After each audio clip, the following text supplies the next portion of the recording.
Hello, everybody, and welcome to Victory Green Hour number 2 as the Philadelphia Eagles improve to 2-1 on the season, defeating the New Orleans Saints 15-12. And shocker, I definitely had the Eagles getting blown out. But before we get to that, I'm your host, LJ Harrell, and as always, I'm joined by my co-host, Connor Donald. Connor, what's up, bud? Yeah, you said it. You said it right. I think we both had us having 30 points scored on us, and I mean it. I mean, personally, it should have been more for the Eagles. But I mean, we're gonna dive into a lot of this. But thank you, Saquon Barkley. Thank you, Jalen Carter, and Dallas Goddard, and of course Reed Blankenship. Who would have thought that this early into the season, he's like currently one of the best safeties in football. And I know, LJ, you hate to admit it, and you probably would try and list others as well ahead of him, but we'll dive into it all. But it was an ugly win, but a win nonetheless. So we are going to go with it. And I never thought I'd be excited about an early bye, but all these injuries have me the most excited I've ever been for an early bye. And hopefully everyone can get healthy, and then we can steamroll the rest of the way. So before we jump into our reaction to the game, as always, follow us on Twitter at Kelly Green Hour. Follow Connor on Twitter at Connor10, and follow me on Twitter at LJHero54. Follow Edge of Philly Sports on Twitter, YouTube, and Facebook at Edge of Philly Sports. Yeah, so the Eagles were able to come away with a 15-12 win, even though it seemed like Nick Sirianni was doing everything in his power to lose the game and or get fired, because that's kind of what I thought. He had a couple more questionable decisions that he made throughout the game. First being at the end of the first half, instead of kicking the field goal, going for it on fourth down and running the fake tush push and handing it to Saquon, and Saquon not getting it. Even if you would have gotten that first down, you may have had one play you could have went to the end zone. I don't know. So I don't know if it was worth it in the end. And then early in the game when the Eagles got, I think it was early in the second quarter when the Eagles were in the red zone. This wasn't on Nick Sirianni, but this one was on Jalen Hurts, where he threw a pass to Devontae, and it got picked off by. Did it get picked off by the Honey Badger? I think it got picked off by the Honey Badger.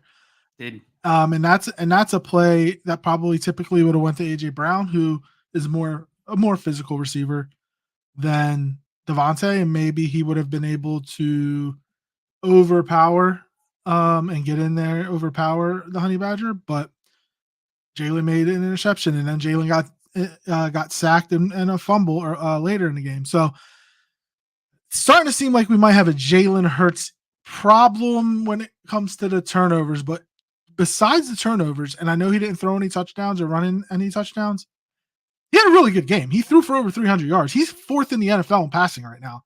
Saquon Barkley's first in the NFL in rushing right now. They out yardaged the Saints by like 200 yards and only scored 15 points. They can clean up these mental errors and these turnovers. I mean, this is going to be a really, really good scoring team.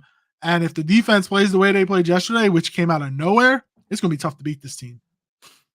Yeah, I agree. I mean, maybe, the first couple games by the Saints, as great as they were and as historic as they were, maybe the Saints are coming back to earth. Maybe they're not the team of the first 2 weeks, but maybe somewhere in between the team that we beat and the team of the first 2 weeks. It's difficult to tell. I didn't have the Saints pegged at being this good. And maybe there was something missed there. But I mean, after the last time we saw Derek Carr play the Philadelphia Eagles, I thought for sure Derek Carr would pick us apart and drop like a 90% pass completion percentage on us again, but he didn't, which was great. And like you said, of course, that defense just really coming out of nowhere. Like you mentioned some of the offensive guys leading the way, but like Zach Bond, I think is leading the NFL in tackles right now. Like that was on nobody's bingo card. It was on everyone's bingo card that he could step up in a big way because we saw Van Ginkel last year and stuff. We've seen that kind of no-name guy or that guy with the lesser name come out of nowheres in the Vic Fangio scheme. So, I mean, it was interesting. I mean, Kenyon Mitchell playing really well. Darius Slay holding his own.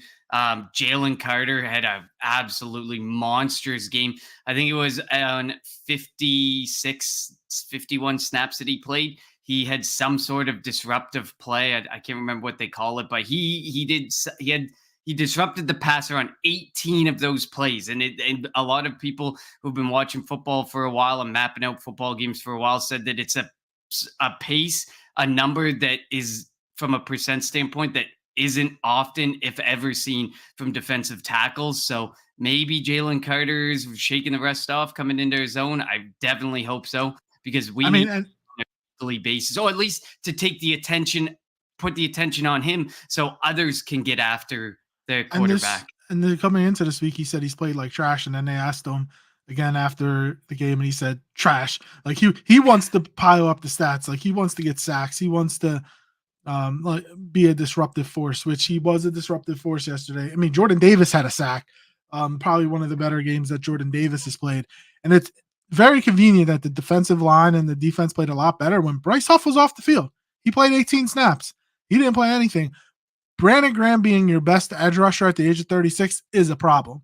Now, Yannick Ngakoue signed with the Ravens practice squad today. I would have loved to have him, but that's obviously not going to happen at this point. I still think that the Eagles are going to have to make a move at edge. And that's not to say that like the guys that they have right now aren't going to be able to do the job, but you know, what are the chances that everybody, stays healthy? So you're going to have to bring in some pass rushers just to keep everybody. Look, if Brandon Graham's going to play 40, 50 snaps a week, it's by week 10, week 11, he might be done. Like he's 36, and that's not a shot against Brandon Graham. He's just old. It's and I know he keeps himself in great shape, but still, that's a lot of wear and tear on somebody who's been in the league for 15 years. Um, but I don't even know where to start because I'm shocked that I am like I wasn't complete shocked that the Eagles won the game, even though I think I tweeted out, even put in our group message like is Sirianni trying to get himself fired? Because it just felt like some of the decisions that he made. He even admitted yesterday that the fourth down call was his call, it wasn't Kellen Moore's. Now like and the one thing Course, me and you that's were creating a whole nother thing because we thought that Kellen Moore was going to have complete control of this offense. And now you're telling me that in certain circumstances, Sirianni can just like take over the mic. Like that shouldn't be happening because the big thing in this offseason was to get two coordinators that would completely essentially take the power away from Sirianni because he's supposed to just be a game manager, a culture creator, a hype man. And so far, a game manager, he is not. But well, maybe from the other standpoints, he's there. But right now, through 3 weeks, I don't see why Sirianni was brought back. And I I mean, get it, the win, the record, the everything kind of stands for itself. What his record is, he's made the playoffs in all the seasons, but this has looked bad. He's looked ugly.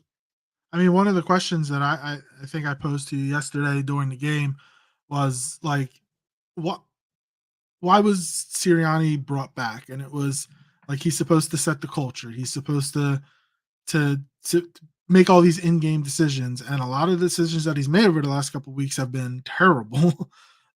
He didn't kick was it 2 field goals in the first half, and then he kicked the six. Then he had Elliott attempt the 60-yard field goal. Like, why? Where did that come from? What are you doing? But yeah, so I don't know, like because I remember on Friday I had said that the Eagles could potentially be staring 1-3 in the face, and you have the bye week, and that would be a perfect time if you were going to get rid of Sirianni to get rid of Sirianni. Well, they're not going to get rid of Sirianni. They're going to be a 2-2 at worst. The Bucks, they have the Bucks coming up who are coming off of a blow. I would consider a blowout loss to the Denver Broncos. So like I'm not saying that it's an easy. It's not going to obviously not going to be an easy game. So far this season has reminded me a lot of last year, where it's not 2022 where the Eagles were blowing teams out left and right. It's like it's going to be one possession games. They're going to turn the ball over. They're going to have trouble, putting teams away, and it's going to come down to the last minute whoever has the ball last, and that's what we've seen these first 3 weeks. They got Green Bay on turnover on downs when Malik Willis had to come in. Hurts threw the interception against Atlanta, and then Reed Blankenship picked off Derek Carr against the Saints on Sunday. So that's what we're in store for. So there's going to be a lot of doctors of Eagles fans are going to be getting paid well this season. Yeah, and I know like there's a lot of people who are debating it has to be on Jalen Hurts or it has to be on Nick Sirianni. I've seen the ESP comments where, of course, he's throwing Jalen Hurts under the bus because of the turnovers, rightfully so. I've also seen other people completely put it on Nick Sirianni. I think there's a world where it can be on both of these guys very equally. Nick Sirianni's got to know the situation. If this game is a 2-score game for the New Orleans Saints, going for it on those fourth downs makes sense. The first one, maybe I get it, trying to push the momentum a little bit, trying to get something going, a spark going in a game that was at that point fairly flat. But the second time when it's still 3-0 and you make that same decision, it didn't make sense to me. Know the situation, understand where you're at, take the points because you never know how close the Saints lost by 3. We easily could have been on the other side losing by 3 and looking back at 2 field goals we passed on and a missed field goal that would have produced a whole 9 points for us. So just know the situation and understand the situation in an instance like this. If it's a 10-0 game, 14-0 game, absolutely. I'm all for going for it. Take the shot because the 3 points, what's it going to do for you at that point? And then from a Jalen Hurts standpoint, the turnovers just have to stop. That fumble was just the ugliest. It's football 101. If you're going to, and I know that he was running with the intention of throwing, but with the pursuit that was coming from the both directions, let's be realistic. Jalen Hurts wasn't throwing that ball. He was not throwing that ball away. He was not going to try and find an open guy downfield and throw. He had every intention of just running that ball on that play. Tuck the ball, protect the ball. There was no attempt to protect it. And then the interceptions, of course, like you said, during the early going of the game, we were like, Ivan said, is AJ Brown what really makes on our Friday episode is AJ Brown really what makes this offense? And then in the early going, and I still question it after only putting up 15 points. Is AJ Brown really do we really need all of these guys in the lineup and healthy for this offense to be effective? Because Jalen Hurts should still be able to do good things with Dallas Goedert, Devontae Smith, Saquon Barkley. And really, it was the Saquon show and the Dallas Goedert show. And it was a Devontae Smith show until that really dirty hit. But I'm sure we'll get touch on that later. But Jalen Hurts has a lot of the turnovers are on him. He's thrown into double coverage. He's throwing in where there's a safety baiting him into doing it or a corner baiting him into do it. He's just making really bad decisions. And I'm not going to sit here and say Jalen Hurts or Nick Sirianni from an offensive perspective should be blamed more than the other. Because at this point, I stand there and I think they're both 50-50 to blame on some of these situations that have arisen this season. Oh yeah, I mean, there's plenty of blame to go around for a bunch of things, but they are 2-1 now. I'm not going to say it's a clean, crisp 2-1 because it's obviously not. But when you look around the league, like San Francisco's 1-2, Dallas is 1-2. So there are teams that don't are all that there's getting a lot of the talk coming into the year, and they're not playing so hot either. I mean, the Vikings are freaking 3-0. So like Steelers 3-0 with Justin Fields. 3-0, so like anything pretty much can happen in the NFL. I had mentioned on Friday that going to the Superdome is like a house of horrors for the Eagles, and they lost both the right side of their offensive line in Becton and Johnson, and Lane Johnson. They lost Devontae Smith. Again, injuries started. Darius Slay on a cheap shot on a cheap play got hurt. Covey.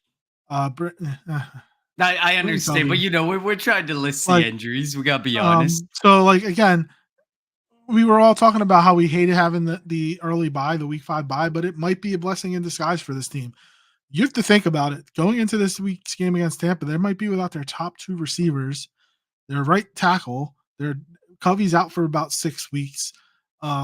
So we talked about how this offense looks like it has a lot of star power. It should be really unstoppable. When they're actually playing, it is. They don't have depth. Jahan Dotson had one catch.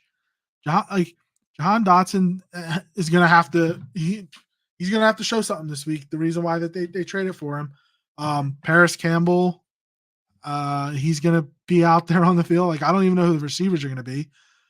Johnny Wilson, he's gonna take a big step. Maybe they bring up Anais Smith. Who knows? Um, but it's gonna have to be the Dallas Goedert show. And Dallas Goedert, we've been talking about how he just hasn't been getting involved in the offense. 10 catches, 170 yards, both career highs. He had an outstanding game. And when you think about like who is the player of the game for the Eagles on the offensive side of the ball, I mean, between him and Saquon leads the league in rushing. He had 143 yards rushing. He had the 65-yard touchdown run, had the touchdown run and 2-point conversion at the end to give the Eagles the lead. Like he deserves the speed he had on that 65-yard run. It's amazing. Like he outran Lattimore. He outran all the DBs for the Saints. Like we knew he had speed, but this is year 7. And after getting beat up with the Giants, you would think maybe he would he got up to like 21 and a half miles an hour. I think it That was, was if crazy. I'm not mistaken, I think it was the second fastest run of the entire NFL season, and it's still early And it's and the young, but fastest since his second year in the league. mhm. It's So like impressive. It's truly impressive, and I mean, I think because Barkley found the end zone twice. If you were really debating Barkley and Goddard, it's probably got to be Barkley. But I mean, that huge Goddard catch was really what opened the floodgates for the offense and altogether. Kellen Moore deserved a lot of credit on that play on the 3rd and 16 because he had Dotson going across, had Goddard coming across, and 3 Saints DBs ran into each other, and it wasn't a pick play. You know how the Eagles was it last year or 2 years ago, or in Sirianni's first year, they always got called for that pick play. We know that they get called for the illegal man downfield, which they didn't this week, thank God. But the other pick play, like if Dotson would have even rubbed up against one of the DBs, you were for certain the flag would have came out. The fact that he didn't, they ran into each other. You have a wide open Dallas Goedert running down the sideline, like, and he even talked about it. How he said he was looking. He's like, "Where is everybody?" And the only thing he didn't do was get in the end zone, but that was good because it kind of let a little bit more time come off the clock, and give the Saints less time before Derek Carr threw that interception. But like it was finally great to see the coming out party of Dallas Goedert, and they have to continue that, and you're going to need to going forward. You're not going to have your top 2 receivers this week, most likely. So it's going to have to be the Dallas Goedert and Saquon Barkley show again, and Jalen Hurts is going to have to, and it's going to be. We know that Todd Bowles is like Jalen Hurts kryptonite, so it'll be interesting to see like what kind of defensive game plan Todd Bowles is going to deploy when you don't really have any of your receiving threats. Like you're not scared of Paris Campbell, Jahan Dotson, and Johnny Wilson. Like let's be honest, you're not scared of them. So you're going to have to stop Dallas Goedert and you're going to have to stop Saquon. How does Jalen Hurts combat that? Yeah, it'll be interesting to see for sure because I mean he used Dallas Goddard effectively, but for the majority of the game he had Devontae Smith. And it just seems like when he has Devontae Smith or he has AJ Brown, he just loves to focus on them. And Dallas Goddard was just able to get enough attention on him. But now it's going to be a lot more attention. He had 11 targets this past week. I wouldn't be surprised to see him go for 11, 12 plus this week against the Bucks because, like you said, even if Devontae Smith is good to go, are they really going to risk it, or do they want to just give him that extra time off? Especially knowing that got teams like you said, teams like who are most a threat to them are sitting at 1-2 right now. Can you not really take your foot off the gas per se, but are you able to make sure your guys really get healthy and get that AJ Brown, give him that extra week, Devontae Smith, give him that extra week? Lane Johnson, I think it's concussion as well. Give him that extra week. Make sure that he gets right. Maybe you do have. I mean, you watch. We didn't watch it, but if you watch the highlights, if Denver can beat the Bucks, we should be able to beat the Bucks with an offense that is anchored by Saquon Barkley and Dallas Goedert next week. Well, I mean, every week is different in the NFL. Theoretically, every week could be different, though. Like you said, we go from the kryptonite from a field perspective to the our quarterback's kryptonite from a defensive game plan and perspective, although it becomes a lot simpler when you take away two of his favorite weapons. So it'll definitely be really interesting to see next week how that goes. But Yeah, at we'll this talk about point, that more on Friday for it's sure. yeah, we'll definitely talk about that more live on Friday. But Paris Campbell, Johnny Wilson, and Jahan Dotson could either surprise us because Jalen Hurts will be forced to throw to them, or could continue to let us down like we've seen. But I mean, it wouldn't be the end of the world to see more involvement out of a guy like Johnny Wilson if you'd say if you're able to make it happen because they feel very high on him. Jahan Dotson, I mean, he was a player that I said on Friday that I was looking to have a big game because he had to command Jalen Hurts' attention and show that he could do something. And he had 3 targets and went 2 for 8. Like that's not, like you're not commanding attention. You're not saying I'm here, throw me the ball. You're not trying to get, you know, Jalen Hurts to realize that you could be someone that can help him if Smith or Goddard or if somebody isn't open or if there's injuries. He just hasn't proven anything so far as a Philadelphia Eagle, and has definitely does not have Jalen Hurts' eye or attention or any sort of confidence. So it'll be interesting next week for sure to see what happens. But having that early buy and the ability to give these guys the rest, I mean, I'm not against the prospect. And Tyler Steen stepped in and played super well. And Fred And Johnson. Fred Johnson did really good considering he plays like he never plays. His play is always in the preseason or week 18. So like to think that this guy's truly going up against number ones. And yes, I think he allowed 5 pressures. But I mean, No sacks. that's to be expected. He's being thrown into the fire, same as Tyler Steen. And So we I know mean, what the Eagles do, like Lane Johnson's not in the game. Like that's Lane. If there's any two players on this offense, that the Eagles can't afford to lose, it's AJ Brown and Lane Johnson, and they were out without both of them for the majority of that game, and they're probably going to be without them this week as well. It might be out without Devontae would be a top 5 offensive player that you can't lose either. So they're going to be really handcuffed this week, but we can't really think about that yet. We'll talk about that on Friday. But like looking at some more of the stats from the game, Jalen was 29 to 38. I think he's first in the NFL in completion percentage at 70%. Remember, like he was in the high 50s, low 60s. He's at 70%. If he can just cut back on those turnovers, like he's having a pretty good season. Like in all honesty, the Eagles didn't, or Saquon rushed the ball for 17 times for 147 yards, 8.6 a carry. Obviously, the 65-yard touchdown run helps. Hurts was able to hit 8 receivers led by Goddard. Devontae had his 7 catches. It would have been more if he didn't get cheap shot at. But like the issue is Paris Campbell 2 for 13, Kenny Gainwell 2 for 12. Johnny Wilson 1 for 9, Jahan Dotson 2 for 8. That's got to change. You're gonna have to find a way to get other people involved. It's not like as much as Dallas Goddard would love it, like to have 10 170 every week. It's gonna be tough if he's the main receiving threat for him to get open the way he was getting open against the Saints. Saquon's gonna have to be used more out of the backfield. I still think that any time Kenny Gainwell touches the ball, it's a wasted opportunity. It's just useless because he does nothing good for me. So hopefully, do you think we see more Will Shipley because we know I Will if we were going Shipley's to a see good more Will pass Shipley, catcher? if we were going to see more Will Shipley, we would have seen it already. I just don't know if they want to put him out there because he's a rookie. Now I know Johnny Wilson's out there, but he is a receiver, so like he's used to catching the ball. So and I get that Shipley is returning kicks, so he's used to that, and he's a running back, so he's used to having the ball in his hands. But I mean, I would much rather see Shipley than Gainwell. I've had enough of Kenny Gainwell. I am tired of seeing Kenny Gainwell on the field. But the Eagles love him for some reason, and I don't know why. Yeah, and Will Shipley, I mean, purely from a passing game standpoint, I'm not saying take carries away from Saquon Barkley, because I mean he's done good with the amount of carries he had. You just don't want to risk him getting injured. But I mean, to see Will Shipley out there, knowing how depleted potentially the passing game's going to be. I mean, Kenny Gainwell's an average. He's average at everything. You can put out Will Shipley and give it a go and see what happens because there's really no reason to have Kenny Gainwell. Again, he's rated hovering around 15 to 20%. I mean, you can make him 10% and Shipley 10% and just start riding the hot hand. I mean, to me, Gainwell can just be purely a kick returner, do things on special teams, and that's all you need to do for us.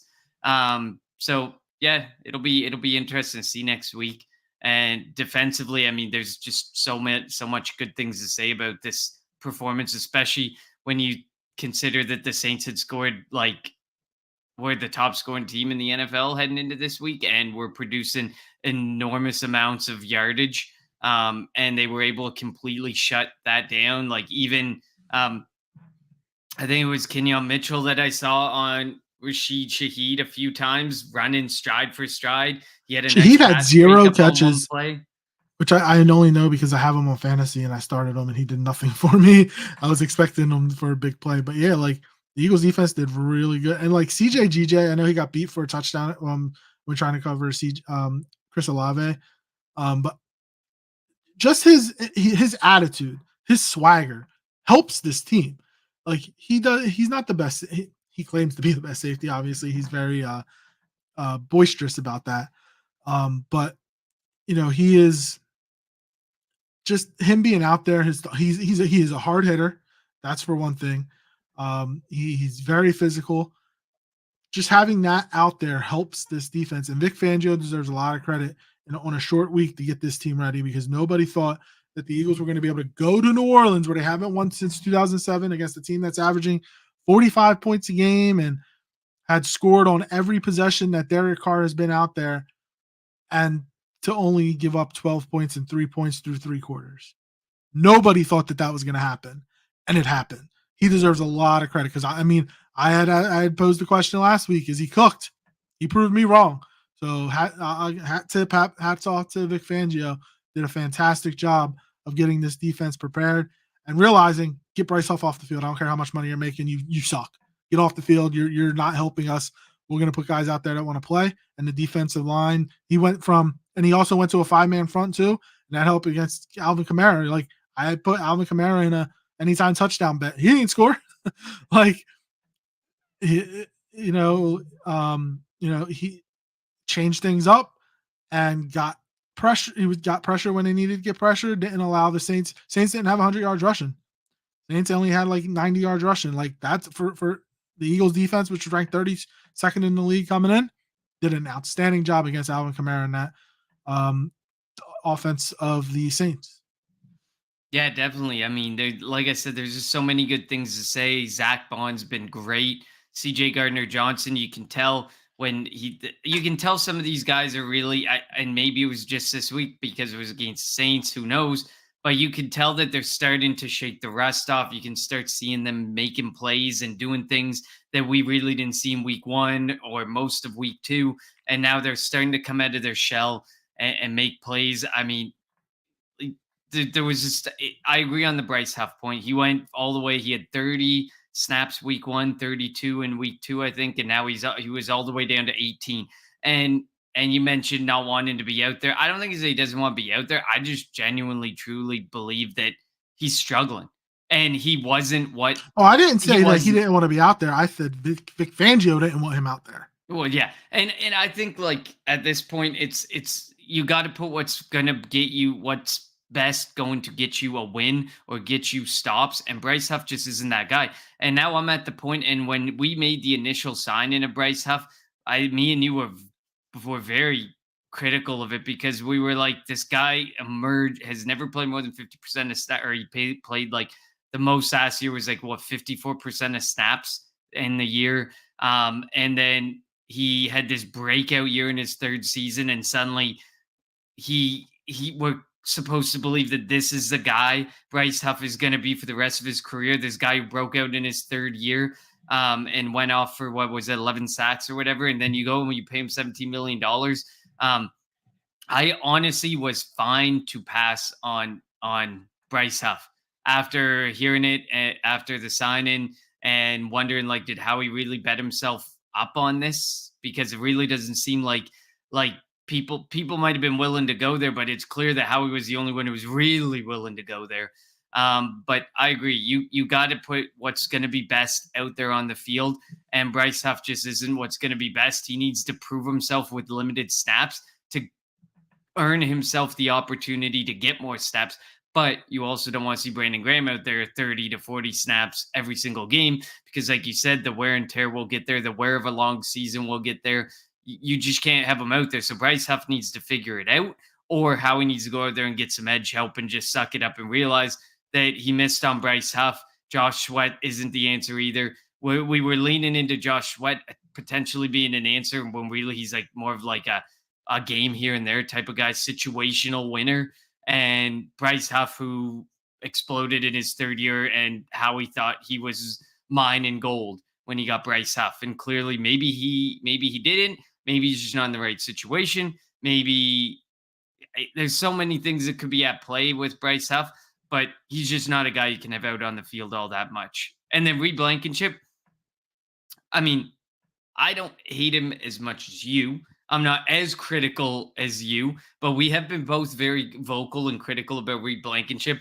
But I mean, that interception obviously was huge. He's been great in coverage this year. I saw the stats put up there um, by somebody on Twitter before coming on, and his stats are incredible against coverage.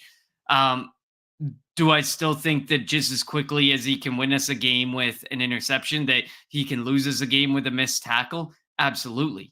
But we have to take what we get from Reed Blankenship right now, which is he's played incredible through the first three games. And CJ Gardner Johnson, Reed Blankenship, and Zach Bond and N'Kobe Dean, I don't think I've ever been so confident in four guys at positions that we've been so critical of for the last two seasons.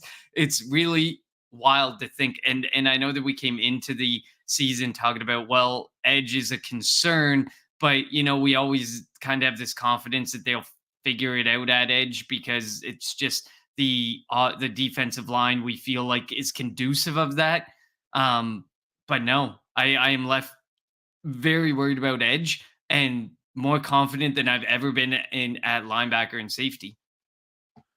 Yeah. And again, Devin White wasn't active, which and the one thing I do give him a lot of credit for, he was on the sideline. He was hyping up his team. He was talking to Zach Bond. Like he's on the sideline. He's engaged in the season and in the game. So I give Devin because Devin White came here, got a decent size, got a decent amount of money for a 1 year contract, and after being inactive the first three games, he could have switched up and just been pissed off. He has been the total out. He's been the consummate professional. So he deserves a world of credit. And there's going to be a time sometime this year that he's going to be needed. Do we think N'Kobe Dean, as much as I love N'Kobe Dean, do we think he's going to play all 17 games? No, he's going to get hurt. Just it happens. So he is going to be needed. And just to have him available, have him engaged, making sure he knows the playbook and everything so that if he needs to get on the field, that's going to be key for this team. So I appreciate Devin White that much more just because, he could just quit metaphorically, he could just quit on the team. He could sit on the bench, he can mope, but no, he's standing up on the sideline, watching his team go, like seeing stuff. If he notices anything, he tells the linebackers to help them out. So I give him a world of credit just for the way he's been acting ever since getting the demotion and not being active the first couple of games. Yeah, I mean it's surprising not to see him out there, but I mean it's pretty clear that Zach Bond played 56 of 56 snaps, N'Kobe Dean played 55 of 56. We know that N'Kobe Dean not as bad as the guys like Avonte Maddox, but N'Kobe Dean is kind of made of glass, maybe a slightly stronger glass than Avonte Maddox. But at the end of the day, like you said, if N'Kobe Dean's going to be playing 90 to 95% of snaps all season, eventually he's bound to tweak something, maybe miss a couple games. But when you have Bond playing 100% of snaps, you have Dean playing 90, 95% of snaps, and then how creative this defense is, and that you have CJ Gardner Johnson and Reed Blankenship playing down in the box frequently. You don't necessarily need a fourth linebacker or third linebacker who, I mean, we know White isn't much for special teams. If White was able to play special teams, or they had confidence in him doing things for the special teams, he'd probably be making the active roster on game day, but he just isn't, because there's no real role for him as long as Bond and Dean are healthy and playing to the level that they're playing. we're just not going to see him out there. And it's clear, that Vic Fangio has a lot of control over the game day roster on defense and who he puts on the field and how often he puts him on the field. Because Bryce Huff, 17 million, Devin White, 6 million guaranteed. You have $23 million worth of guarantees not playing or playing extremely poorly and losing playing time. So it's clear that he doesn't care about Howie and what Howie spent. He's going to put out there what's going to get the stops and help the Eagles get a victory. And it showed this past week because he called a great game defensively and the players responded incredibly well on defense to what was happening, to the game plan. And it ended up giving a hard fought victory. Obviously, I don't want to continue to see hard fought victories like this that are within 3 to 7 points week in and week out. My heart can't handle that, for one. And two, we've seen this happen with the Eagles. They've been so lucky in the past. This has happened before. Eventually, you're bound to be on the wrong side of it. And it might be at the wrong time that you're on the wrong side of it. You don't want to be on the wrong side of it if the 49ers can get hot. Who knows? They can't seem to stay healthy at all. But when certain teams start to get hot and you need those wins and you're losing them and you're on the flip side of these one score, super close games, I think it was Nick Sirianni that said, we can't continue to have games like this or end like this or be this close. And it's true. You have to be able to differentiate yourself and pull away, or else you might just end up in the playoffs as well, losing one of these heartbreaking games. And you want to be able to beat conference opponents. That's why last week's loss to the Falcons really hurt. But you're 2-1 against the NFC right now, and that's key. Obviously, if you think about potential seeding down the line, but yeah, thinking about this defense, just they took everything that people were saying to heart, and they showed it, and kind of that's the standard right now. Like what we saw from Jalen Carter, from Jordan Day, like that is what we want to see week in and week out. You had mentioned how people were saying that was probably the best game that they've might have ever seen from a defensive tackle from Jalen Carter. We need to see that all the time. And it helped. Obviously, the Saints offense kind of went downhill when McCoy got hurt, their starting center. That kind of changed things for them. So again, no pity for them having injuries. We lost our starting right guard, starting right tackle, starting wide receiver, and your third receiver. So like they're not going to get tears from me, but like Jalen Carter did what he was supposed to do against the backup center, and now he's going to have to continually do that. Like you're going to go up against another good offensive line this week. You need to dominate. There was a bunch of talk, and I was one of the guys that said that I think that Jalen Carter could be all pro this year. And the first 2 games, and he even admitted it, he played like trash. This was a start. Hopefully, this is a start. Let's build on this. Let's continue to dominate. And whatever the defensive line coach, whatever Vic Fangio said to him, whatever his teammates said to him, hopefully they continue to say that to him and let him go out there and dominate week in and week out. Yeah, absolutely. I couldn't agree more. We know that Jordan Davis, he shows flashes, but doesn't look like he's going to be consistent in what he does out on that football field. But Jalen Carter, with what was invested in him, has to be consistent out there, not just against backup centers. He has to show that he can do this more often. And hopefully, this was just the confidence booster that he needed and to shake off the rust and get going. Hopefully, fingers crossed it is, because certain other players within the team have been there, like Dean and Bond have been on point since week 1. So it's time that, when you see the whole defense click like we did this week, it can be a whole different beast. And now we just need to see some things start to work right on the offense, paired with when the defense is playing well, because it seems notoriously with the Philadelphia Eagles, we got a great defensive game, but a poor offensive game this week. Next week, what are we going to see? It doesn't seem like we ever get more than a couple games in a row or more than a handful of games in a season where both sides of the ball work together, function together, and are able to get the clear, wins that you expect. And so hopefully we start to see that more. But obviously with the injuries around, maybe not next week, but maybe coming out of the bye, and that people are getting healthy, we can see both of these units click and the Eagles be as dangerous as people projected them to be at the start of the season. Yeah, we'll see what happens, and obviously they're going to be playing a bunch of tough defensive teams. I mean, Tampa's going to be good defensively, Cleveland's going to be good defensively. So excuse me, they're going to have to just if you have to simplify things on offense, simplify things on offense. Um, you know, don't get too cute. Again, Saquon didn't touch the ball until the second quarter yesterday. That was ridiculous. Like he's your when AJ's not in there, you have to think Saquon's your second best offensive player.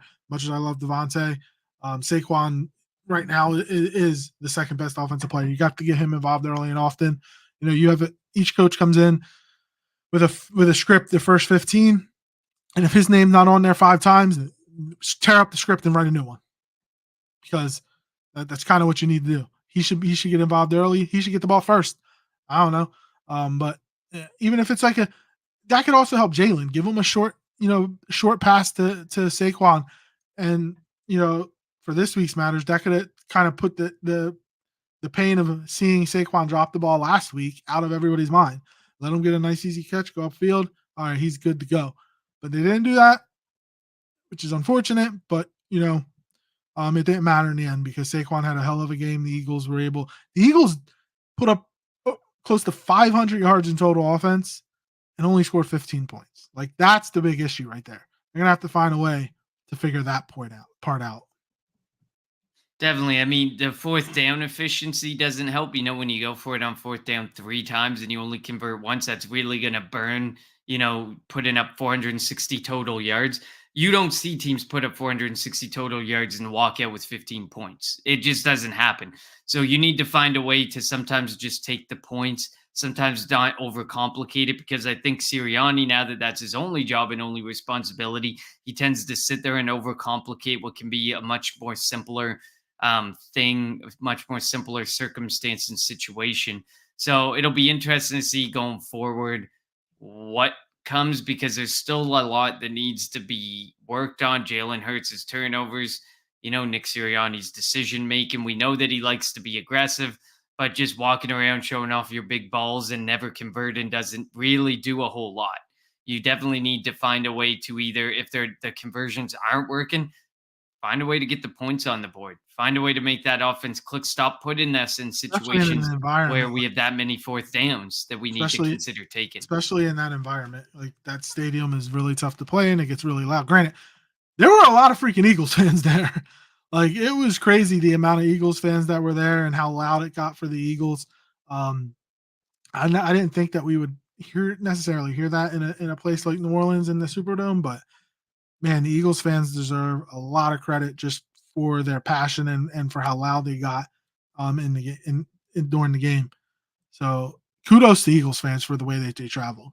Yeah, they had like a parade in New Orleans. They filled planes. It's so impressive that they're how they travel and their ability. It'll be like that in Tampa next week too.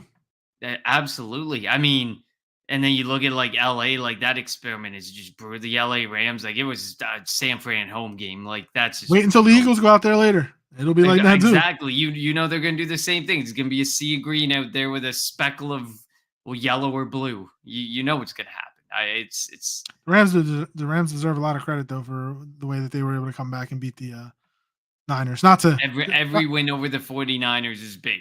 The more you put them behind, I get it. They're just depleted by injuries. But I mean, some of these guys, I don't want to hear that BS Christian anymore. McCaffrey, Debo, come on. Some of these guys, if you were sitting there saying that we're getting a full 17 games out of them, come on now. It's just. Well, for Christian McCaffrey, the Madden cover jinx is in full effect. That too. But I'll take it. If you could knock a team like that down a few notches, it changes the whole playoff landscape as it starts to come into view. So before we get to our unheralded player, because it is Monday. Do we do our unheralded player? We'll do them Friday. There's still 2 games being played tonight. I already have mine. I'm not picking anybody from tonight from the Monday. I'm waiting for Friday. So the penalty or the injury to Smitty, when he got what the heck? Why aren't the refs blowing the whistle? The refs he got stopped at the 36, got carried, pretty much driven back to the 31 before the guy from the Saints came and rammed him helmet to helmet. By the way, it would have been targeting in college football. What the hell are the refs thinking? Like you have to protect the players, and they did nothing to protect Devontae Smith. Yeah, I mean, I think they like. I get it. Sometimes there's the debate between them was forward progress stopped.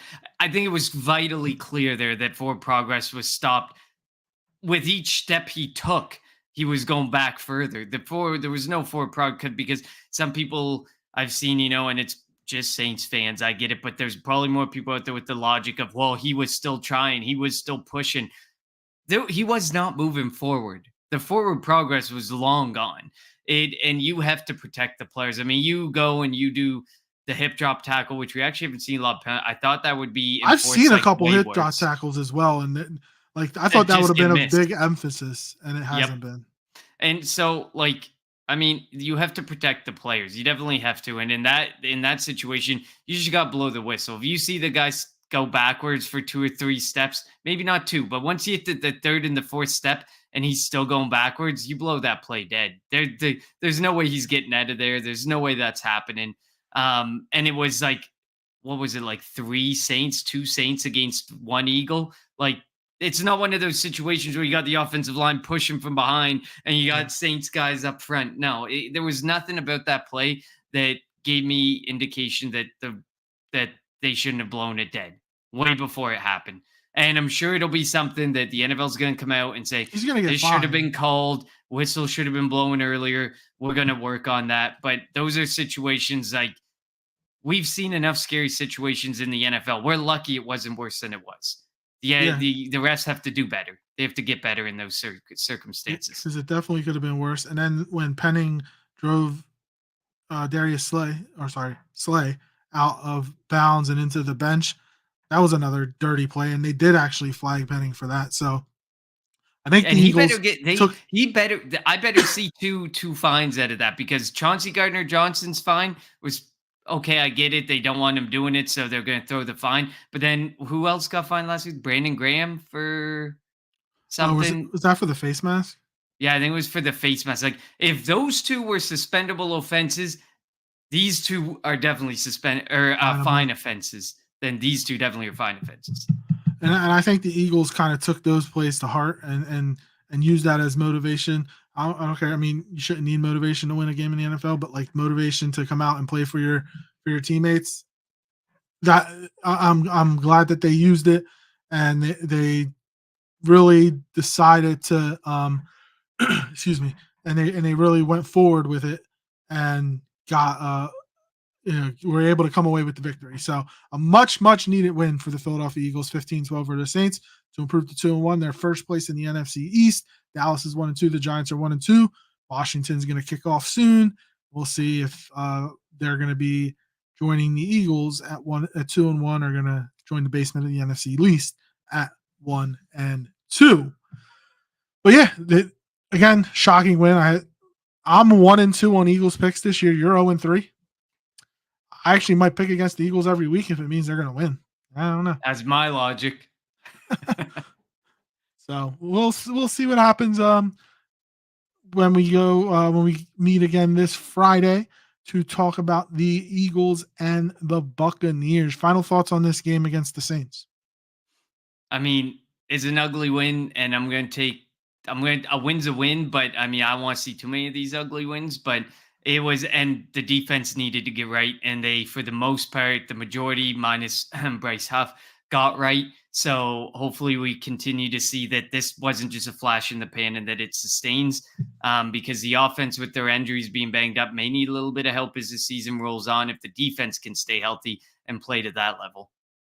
Yep. And I still want to see a little bit more pressure get into the quarterback, because you're going to be facing a quarterback this week in Baker Mayfield who can get rid of the ball pretty quickly. And I'm hoping that Deshaun Watson is still the starter for the Browns in 2 weeks, or 3 weeks, whenever it is, because he doesn't get rid of the ball quick. So the Eagles should hopefully could have a field day against them. And their return to the link after the bye in a couple of weeks. But yes, the Eagles get the win, a much needed win. We can kind of silence. There's still going to be a bunch of talk about Nick Sirianni because, again, there was all this talk, I thought, potentially fired in the bye week, or is he trying to get fired because of some of the decisions that he made? But look, he got the win. This team plays for him.